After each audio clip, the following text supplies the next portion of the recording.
Sometime in the future, an earthquake could explode across New York City.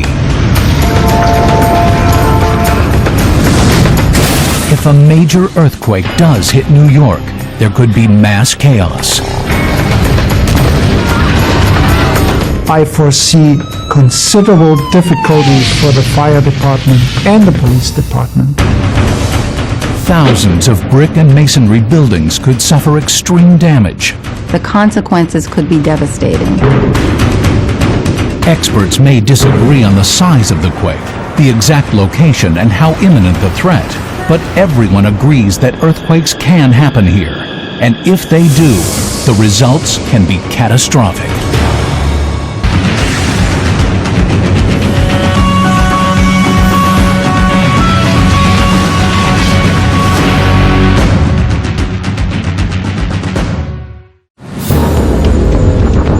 New York is not the first city that comes to mind as being at risk for dangerous earthquakes.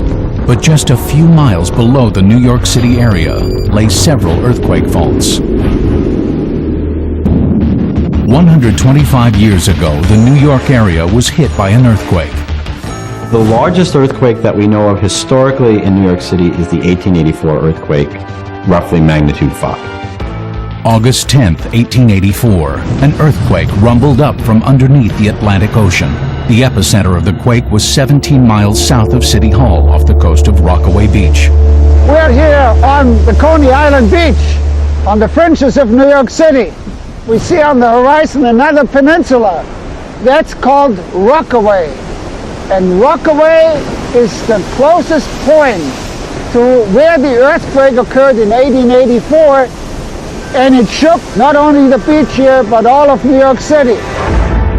10 o'clock in the morning, unprepared citizens across the city were shocked to find themselves grabbing for walls, calming startled carriage horses, and ducking from falling bricks as the whole city shook. Thousands of chimneys in the city were broken in the magnitude 5 quake. Parapets came down, windows were shattered. Luckily, there were very few injuries and no fatalities. The earthquake created ripples on the surface of the Connecticut River 100 miles away. The East Coast from New York south to Maryland and north to Vermont was rocked by seismic waves, an area covering roughly 70,000 square miles. In fact, in terms of seismic hazard, New York City is the fourth most at-risk city in the country, following San Francisco, Los Angeles, and Seattle. People sometimes confuse seismic hazard with seismic risk, but they are not the same. Because risk is really not only defined by the natural hazard.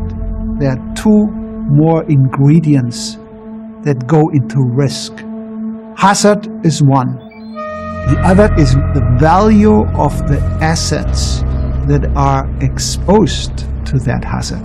And there is plenty of valuable assets concentrated in the New York City metropolitan area. The third ingredient is the vulnerability, or what is sometimes called fragility of those assets with respect to the hazard, meaning seismic shaking and other seismic hazards. In this area, roughly every 100 to 150 years a magnitude 5 occurs. Magnitude 6 is in the order of 1,000 years. Magnitude 7 are almost beyond imagination, but they can unfortunately occur. Seismologists use a numerical scale known as the Richter scale to quantify the power of earthquakes. Charles Richter and Benno Gutenberg determined the magnitude of an earthquake could be calculated based upon the amplitude of seismic waves recorded by seismographs. Each whole number increase in magnitude represents a tenfold increase in measured amplitude. In other words, a 5.0 magnitude earthquake is about 10 times the amplitude of a 4.0. Since 1737, at least 6 earthquakes of magnitude 5.1 or higher have struck New York State. The 1737 quake was also centered near New York City, but New York is not alone. One of the earliest recorded events took place over 250 years ago in Massachusetts.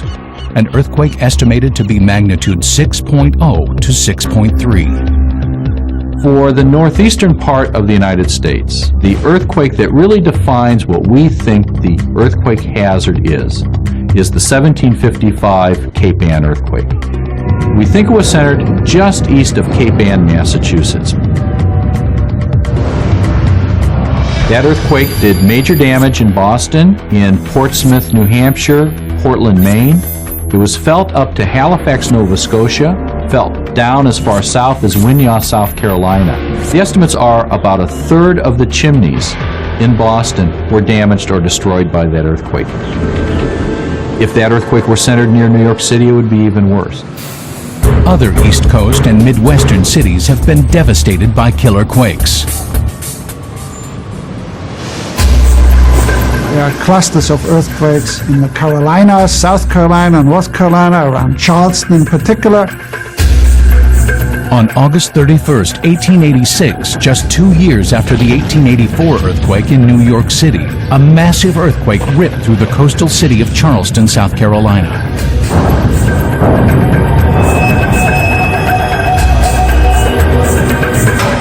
Estimates based on damage patterns and historical records put the Charleston quake at magnitude 6.5 to 7.3, similar in size to the Los Angeles quake in 1994 and the Loma Prieta quake in 1989 that devastated San Francisco. Witnesses to the 1886 quake reported that sandblasts from liquefaction shot up all over the area. These sandblasts occur when water pressure builds up underground. When the pressure is released by seismic waves, the fluid comes shooting to the surface. These fountains of water can sometimes shoot as high as 30 feet into the air. More than 2,000 buildings were damaged in Charleston. Losses totaled more than $6 million, about $122 million in today's dollars. Between 60 and 100 people lost their lives. The Charleston quake was felt as far north as Manhattan, as far west as Omaha, Nebraska, and as far south as Cuba. Over the next 35 years, more than 300 aftershocks were attributed to the earthquake. But there are more recent reminders of devastating earthquakes along the East Coast. I was 18 years old at the time, and like I say, it was an event that I will never forget. Just after midnight on a July night in 1944, a magnitude 5.9 earthquake erupted in the sleepy town of Messina, New York. It was the first major earthquake that this area had experienced. We had gone out to celebrate our graduation. There was a few of us that went out to the local bar and had a few beers, and about 12 o'clock we closed the place down. Then we decided we'd better get home. It was a very, very quiet night. You could hear a pin drop. I stepped in the door, put my foot on the first step, and bang, the earthquake hit. I woke up feeling as if there was a freight train going very fast past the door of my room, and the bed was shaking. I could hear dishes rattling. Just like that somebody picked you up and shook you. I think every other person on the street was out in the middle of the street in their pajamas and robes. The earthquake ripped through Messina and across the border into neighboring Cornwall, Ontario. The fault runs from the northwest to the southeast across the river and through the towns of Cornwall and Messina. The next day, I think the full force of what had happened hit. People were wandering around the town like zombies. A school building came down, and many chimneys were damaged. Brick walls were broken by that earthquake. The two small towns of Messina and Cornwall suffered more than $2 million in property damage, about $50 million in today's dollars. 90% of the brick chimneys were destroyed, and brick masonry and concrete structures suffered severe damage. Plumbing and house foundations were ruined. Large cracks formed in the ground in nearby Hogansburg, New York. Property damage in Cornwall, Ontario was especially bad. They seem to use, for some reason, a lot of brick and mortar over in the Canadian side. We have brick houses in Messina, but nothing like they do over in Cornwall. The Messina earthquake has been closely studied by East Coast seismologists and others as an example of the kind of damage a smaller earthquake can do in an area of mainly brick and masonry buildings. The Messina earthquake was interesting because it showed what an earthquake that is not quite 6 can do to the type of construction that we still have a lot of around in New York City. Oh, I think in a metropolitan, heavily populated area, it would probably be a real disaster. One of those kinds of earthquakes centered right near one of our major metropolitan areas, like Boston or New York, would cause significant damage. The 1944 quake did no damage in New York City. Next time, the city might not be so lucky. Everybody thinks of Manhattan and the skylines and the business district. Well, New York City is a big collection of small towns.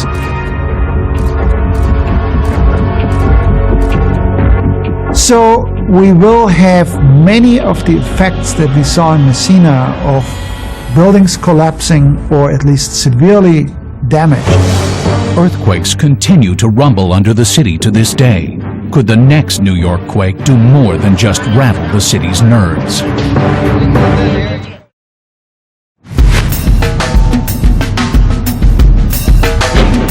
In recent years, earthquakes have continued to shake buildings right underneath Manhattan's streets and sidewalks. Just 1 month after the World Trade Center attack in 2001, a magnitude 2.6 earthquake centered right at 55th Street and 8th Avenue rumbled up from the earth. City officials were initially concerned there had been another terrorist attack. Mayor Giuliani was very concerned that an explosion had gone off somewhere in the sewer system in New York City. Well, they couldn't find, of course, where that explosion was going on because the earthquake occurred 5 miles beneath the city, near Central Park, actually. We had an earthquake back in January, very similar kind of thing. Made noise, shook a little in certain places, not in others. People probably reacted more to this one because of the events of September 11 and then the things since then. These mini-quakes are nature's way of reminding us that if the big one comes rumbling up through the earth and rips apart one of the largest cities in the world, the death and destruction could be enormous. The earthquake history of New York and the rest of the East Coast could have been very different. The metropolitan area has a geological history that is as diverse as the city itself. New York City has one of the most interesting geologies, from very, very old to the very, very recent. Scientists have learned a great deal more about this ancient geology from a relatively new field of study, plate tectonics. We learned in the second half of the 20th century that the way the Earth works is basically by way of the theory of plate tectonics. Plate tectonics is the geological theory that there is a layer of plates or rock covering the globe that is in a slow but constant drift across the surface of the Earth. In other words, the surface of the Earth is not fixed, but is in constant motion, like slow-moving bumper cars that periodically collide with one another. These plates generally extend out and under the sea around the world's land masses. The North American plate extends roughly from the western edge of the United States all the way east to the middle of the North Atlantic Ocean floor. So most earthquakes occur at plate boundaries where the plates rub against each other. An earthquake is a sudden slip of the two sides across a fault. So the rock makes a movement suddenly and releases stress. This rubbing at the western edge of the North American plate where it meets the Pacific plate has resulted in a long history of devastating earthquakes.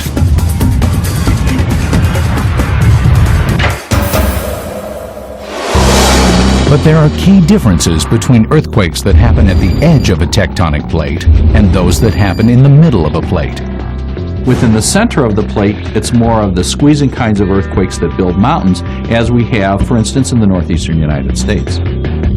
Most famous in the United States is the New Madrid area in the central United States along the Mississippi River Valley. They are in the New York and in the Boston areas and all the way up to the Canadian border in the northeastern United States. About 220 million years ago, a fused continent known as Pangaea, comprised of several of our modern continents, began to break apart. So Westchester County and much of New York City for a moment thought it would go with Africa. And then it had second thoughts and stayed with us. We've been spreading away from Europe and Africa ever since. In the wake of this upheaval, the modern North Atlantic Ocean appeared. And now New York sits right on the edge of this continent. Near the end of the last ice age, 10,000 years ago, the New York area and the rest of the East Coast experienced another significant set of geological developments. Some 10,000 years ago, the glaciers started to slowly retreat. But what they did before they left, they polished everything clear and they carved out the weakest spots in the rock. The glaciers carved deep valleys along the underlying fault lines. These black lines here are the most active faults now in the modern geological time. The most prominent of them is the 125th Street Fault that runs here. The 125th Street Fault is clearly visible from its valley-like geology. The glaciers hollowed out the shape of Manhattan to follow those fault lines, and that's why we have actually these shapes of Manhattan. If there is a slip along one of these faults, devastating seismic waves could be released up to the Earth's surface.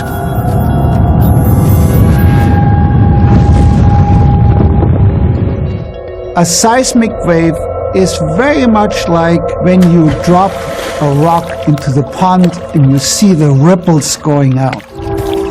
The first seismic wave initially stretches and squeezes the rock. The other seismic wave is the shear wave that bends the rock sideways. It is this second wave that gives us the horizontal shaking that causes so much damage to buildings.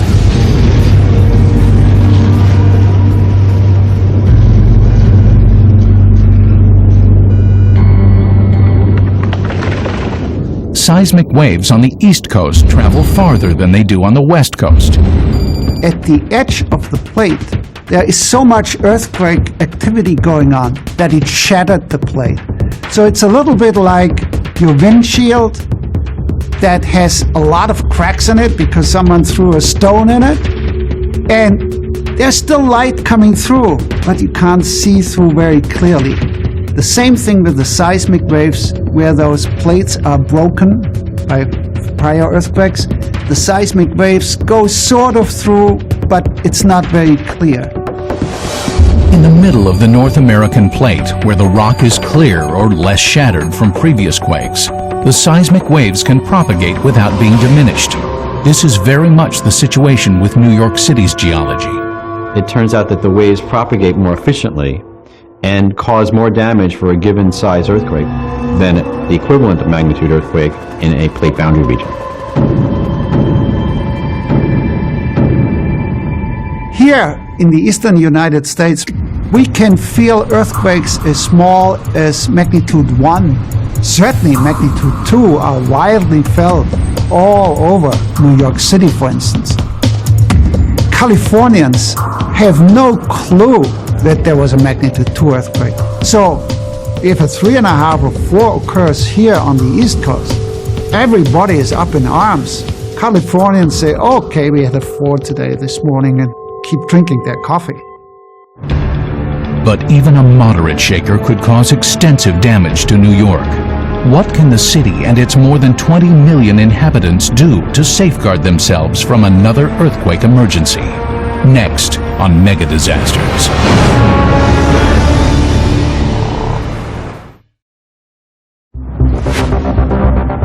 If a major earthquake should hit New York, Vulnerable building types and varied geology could be a dangerous mix waiting to combust.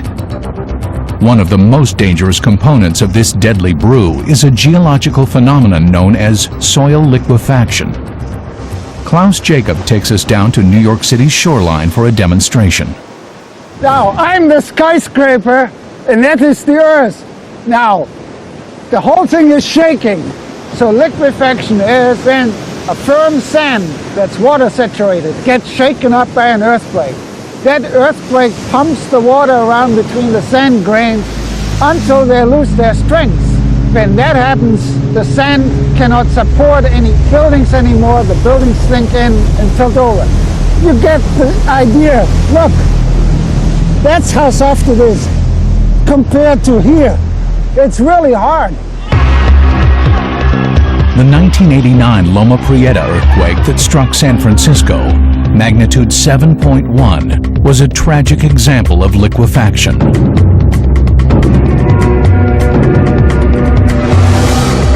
Before 1906, there was no marina district in San Francisco. After the 1906 quake, a swampy area downtown was filled in with debris from the earthquake and covered over with dirt. Houses were built, and the area became a popular neighborhood. 83 years later, when the next major earthquake hit, the loose soil caused tremendous damage in the district. The problem is when you fill these areas with sand and dirt, they will shake more strongly than the nearby rock areas, kind of like shaking a bowl of Jell-O. Liquefaction could severely harm similar landfill areas in New York City. The problem is the type of infrastructure, the type of buildings, the value that we have in that one area create a large risk, and the consequences could be quite great. As history has shown, even a magnitude 5 earthquake could severely damage thousands of buildings. Risk analysis experts estimate that if a magnitude 6 earthquake were to strike in the same location as the 1884 quake, over 20 million people would be affected. Property damage could be in excess of $84 billion. We're talking some serious damage here. And according to a panel of scientists and experts, including FEMA, the New York State Emergency Management Office, and other private and governmental agencies, thousands of people could be killed, and the enormous economic infrastructure of this urban region could be devastated. A larger quake could do even more damage. We estimate that in a worst-case scenario, something like a 7 magnitude earthquake, over 30 million people will be impacted by the event. According to the report, an even larger magnitude 7 quake that hits New York in the same location as the 1884 earthquake could kill more than 6,000 people. 13,000 more could be injured. Why would a magnitude 7 quake cause so much death and destruction?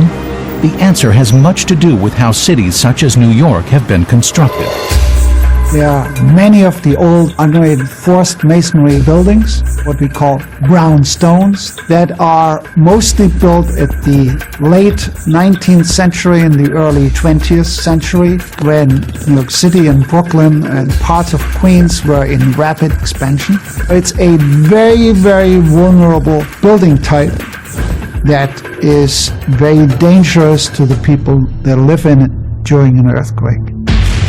But before one can consider the terrible destruction above ground, there is the specter of what lies beneath New York City's pavement to investigate.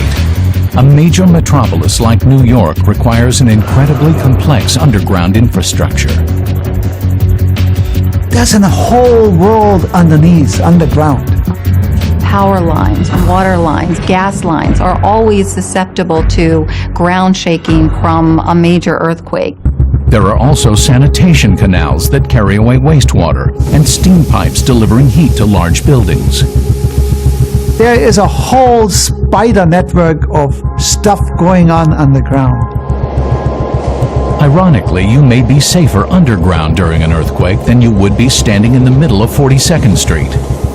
Generally speaking, you are better off underground because the amplitude of shaking diminishes as you go deeper into the earth. It's safer to be underground than above ground or in a building that sticks way out and shakes.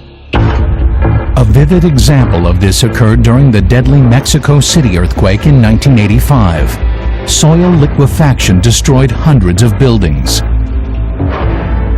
But below ground, the subway system was almost unscathed. Within hours, subways were up and running around the city. But there are vulnerable spots underground in New York, particularly where different infrastructure systems intersect. Water mains may break. Flooding in previous storms has already proven to be a problem in subway tunnels that are nearly 100 years old. There are sewer pipes that are very brittle. Many of them are cast iron. That's a very bad material to respond to an earthquake. Moving back above ground, one sees the biggest danger posed by an earthquake: buildings. In 1995, New York City finally adopted a seismic building code. This was a major step in making all new construction safer from earthquake damage. The biggest difference that we would have now in our seismic building codes for the eastern part of the United States is the requirement for stronger connection so that if a building gets pushed sideways in earthquake shaking, the connections don't break. So if you have a vertical beam and you have a horizontal beam, the horizontal beam will now be attached more strongly to the vertical beam so that if it shakes, you don't break the bolts or break the welds and have the beam come down. Bridges and pre-code buildings will be a major problem if an earthquake hits New York. But there could be other disruptions in the aftermath of this terrible disaster. Fires, fallen debris, and broken elevators could trap residents inside and under buildings all over the city. In the first hours and days after the quake, an already chaotic situation could get even worse. A major challenge for older cities on the East Coast in terms of earthquakes is bringing building codes up to date. The building codes for cities like New York or Boston generally apply only to new buildings. By not reinforcing old buildings, we always take the chance that the earthquake will occur before that building gets replaced with a new building. And that's a major concern in our eastern cities. The most stable-looking structures are often the most vulnerable. The biggest problem that we have with large brick structures, like maybe a school building built in 1920, maybe an old fire station, or a factory, a warehouse. The brick is very massive and very strong in the vertical direction. It resists gravity very well. The problem with earthquakes is the strongest earthquake shaking is sideways, and brick does not want to bend very much before it cracks. Skyscrapers have different structural issues during earthquakes. You might have more than 50 stories of building weight that has to be sitting on the foundation. The ideal case is to get the foundation pillars and posts and support to go all the way down to the rock. For the most part, the top of a large Manhattan skyscraper is a safe place to be during an earthquake. Steel-frame skyscrapers have been engineered to withstand 100-mile-an-hour winds. This gives them a level of flexibility that will help in an earthquake.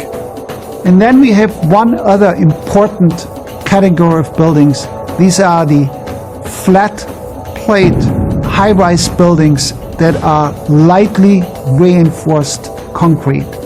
They are slabs, floor by floor, with vertical concrete reinforced columns. And all these different types of buildings have different vulnerability to earthquake. They respond differently. Another hazard to New Yorkers will be debris falling from buildings. Air conditioners, rooftop water tanks, cladding, and decorative elements could cause tremendous damage or injury to cars and pedestrians on the streets and sidewalks below. Inside buildings, there could be problems with ceiling collapses and other fixtures like lamps and office furniture. And then there are the elevators. New York City has in excess of 100,000 buildings.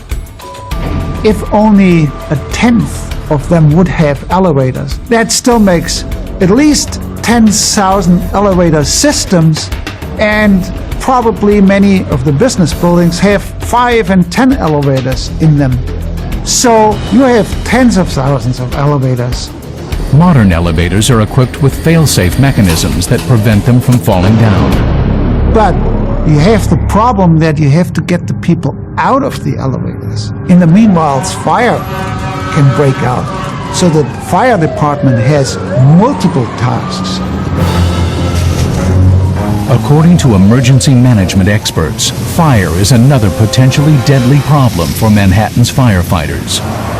In a magnitude 6 quake with the same epicenter as the 1884 event, more than 100 fires could erupt. More than 900 fires could ignite in the tri-state area. The pipes that distribute the water to the hydrants for firefighting or to buildings, that could be a severe problem for firefighting immediately after the earthquake. But there are other potentially deadly problems that could befall some of Manhattan's newest and most densely populated skyscraper neighborhoods, areas like Battery Park City. Before the World Trade Center was built, this area at the southwestern tip of Manhattan was mostly Hudson River water. But thousands of tons of dirt dug up for the foundations of the towers created acres of new ground that developers wanted to build on. And just as San Franciscans created a new neighborhood in the Marina District, New Yorkers created their own neighborhood built on landfill. They took the piers, filled in sand, and then built wonderful high-rise buildings. They are well engineered, but they were not engineered with earthquakes in mind. For areas where you can't get down to the rock itself, the typical construction practice is to put down many, many pilings and just let the friction of the pilings trying to push into the soil hold the building up. These buildings could be vulnerable to liquefaction in a major New York quake. That's exactly the kind of material we have in Battery Park City and other places in New York City. So now we have a situation where we have very beautiful buildings, very expensive buildings, both residential and business buildings, in an area that will have amplified shaking. Liquefaction disasters have happened before in other urban earthquakes. Niigata, Japan. A 6.5 magnitude earthquake shook the earth under this port city on June 16, 1964. The Kawagishi-cho apartment buildings keeled over on their sides like giant ships in the soft mud created by the seismic waves. Occupants of the buildings literally walked out of their windows and down to the ground below. But it's not just buildings that could collapse. There are other hazards, such as bridges and elevated train stations. Well, we saw bridges break in earthquakes in California. These are presumably solid bridges, but we've seen them break.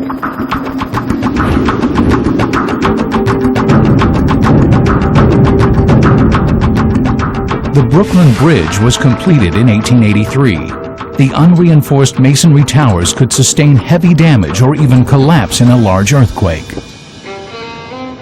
In many ways, a bridge can be seen as a musical instrument. A violin has strings and a bridge. The towers of a bridge correspond to the bridge of a violin and the cables to the strings. Now that violin makes different sounds. And the bridge also has different elements that all make their own vibrations in their own frequency or periodicity. And so the structural engineer needs to know those modes in which the bridge wants to swing and then see whether the earthquakes excite them or not to design the bridge to resist against earthquake.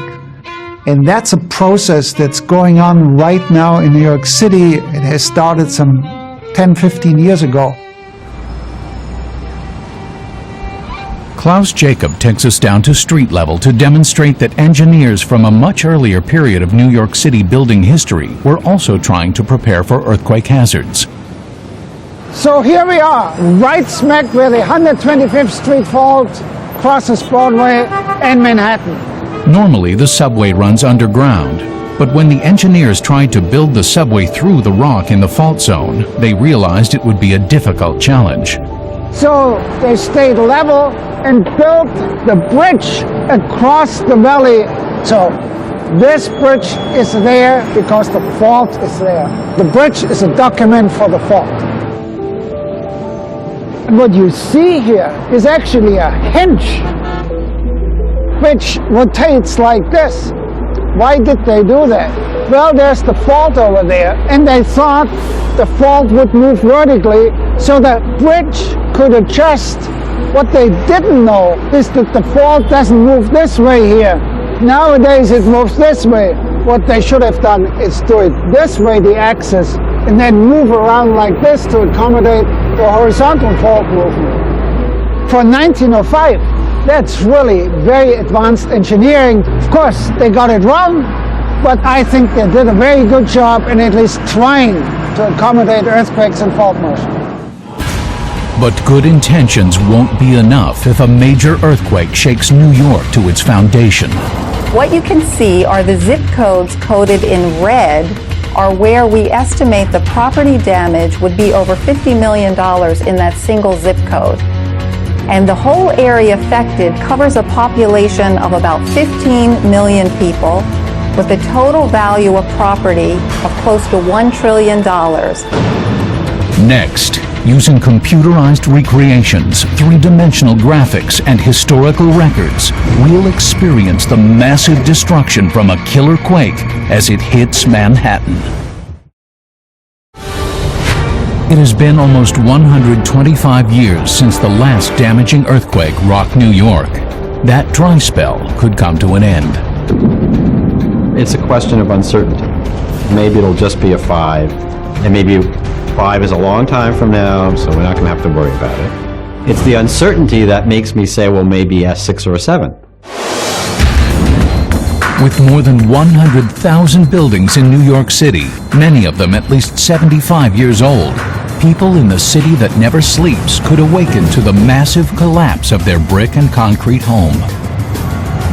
The idea is to think about things that no one else has ever thought about so that you can deal with the unknown. 2 o'clock on a Friday afternoon, sometime in the future. Without warning, a 6.5 magnitude earthquake shakes the 5 boroughs of New York for 35 seconds. The epicenter is under the 125th Street fault in Harlem. When you start getting into the 6s, that's going to cause some very serious damage. The first seismic waves rush to the surface in a deafening roar.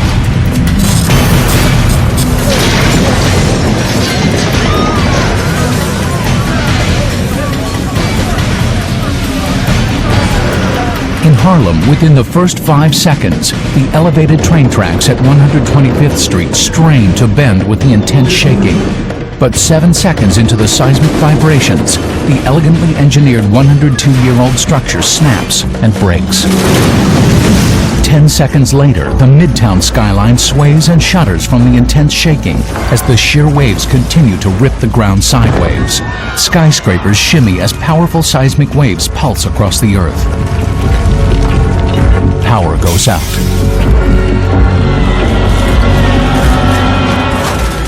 At Lincoln Center, the New York State Theater starts to crack and fall apart in the powerful earthquake. The Empire State Building shudders back and forth, but its unique structural integrity keeps it upright. It is concrete that is steel reinforced. So it's not a bad design, really, for the earthquake situation. For many of the brick buildings surrounding it, it's a different story.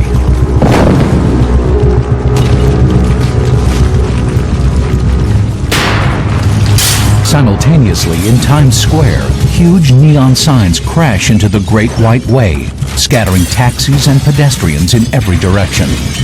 There will be rubble in the streets. There will be rubble on cars. There will be a lot of blockage in the street. There will be confusion. The 59th Street Bridge sways dangerously in the seismic waves. But while the roadway holds firm at first, 30 seconds into the melee, the unreinforced masonry tower crumbles and the bridge collapses. The most spectacular calamity is reserved for Battery Park City. Here, several massive buildings hit by intense soil amplification are slowly tilting over in the mud. Fortunately, it can take several minutes for a large building to slide off-center during one of these liquefaction disasters. Just as we saw in Niigata, Japan, it's possible building occupants could walk or climb to safety from the side of the building. The earthquake comes to a shuddering stop after 35 intense seconds. There are the moments directly after the shaking has subsided. You will find injured, you will find dead people, because a lot of material will fall down on people. Across the city, more than 1,500 buildings have completely collapsed. 4,500 buildings have extensive damage. On the first hours after the earthquake, you can imagine that there will be chaos. There will be fires breaking out, and there will be major confusion, of course. As underground gas and electrical lines burst, fires will start to break out across the city. Fire quickly makes itself at home in the aftermath of an earthquake. Emergency crews and firefighters may have a difficult struggle keeping water pressure high enough to fight the fires. Then comes the long night after the earthquake, which will put extra task on the police force to make sure that people that are in need of food will not excessively take care of themselves or call it looting. The next day will likely bring little or no restoration of power. In a magnitude 6 earthquake, there would be more than 2 million tons of debris, or 154,000 truckloads. This is more than 9,000 times the daily debris capacity of the city. Driving and even walking around the city will be hampered for months to come. There are a dozen points of exit around the island. And those are tough points at 5 o'clock on a delightful middle of the week day. I have a feeling that evacuation is going to be a tough one. Evacuation for a city of this nature, in almost all real sense, it's impossible. Some medical decisions may have to be made without the benefit of high-tech facilities doctors and patients depend on. You can have hospitals in the fanciest places in the world. You can have the highest tech imaginable. But in the face of a disaster, you get back to basics. The city would continue to be jolted by terrifying temblors. There would be aftershocks that would take place afterward that can be just as nerve-wracking as the main shock, even if they're not damaging. For a major urban center such as New York, recovery from this kind of mega disaster could take many months.